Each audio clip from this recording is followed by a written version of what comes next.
Pour donner un exemple concret de ça, là, moi, je vois, j'avais vraiment un problème avec l'argent. Moi, je viens d'un milieu familial où euh, tout est dans l'entraide. On s'entraide beaucoup, on largue ben à tout le monde, etc. Et du coup, moi, je monte mon entreprise et je reste dans la même gamberge. Donc, du coup, le client qui me demande une prise en plus, un truc en plus, machin, je faisais beaucoup de cadeaux. Et finalement, sans même le dire, c'est-à-dire que je disais même pas au client que j'avais fait quelque chose en plus pour lui, que je lui facture pas.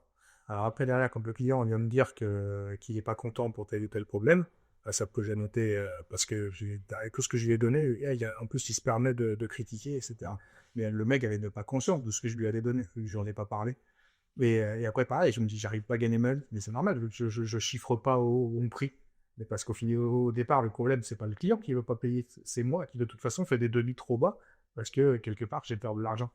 Et ben ça, c'est en questionnant là-dessus et en comprenant qu'en fait le problème, c'était vraiment un problème personnel, c'était moi et ma relation à l'argent, euh, qui m'a permis après de réajuster, de mettre des prix qui sont en cohérence avec le marché, euh, de pouvoir les justifier. Parce que pareil, au début, je faisais tout au pifomètre, quoi. C'est-à-dire je chiffrais en fonction des collègues.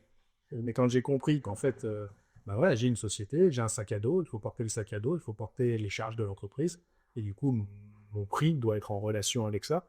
Bah, ça a vachement facilité du coup ma relation, enfin après tous les trucs techniques dont on a parlé jusqu'à maintenant. Mais à la base, le problème, il n'était pas technique. Le problème, il était vraiment personnel. C'était ma relation là.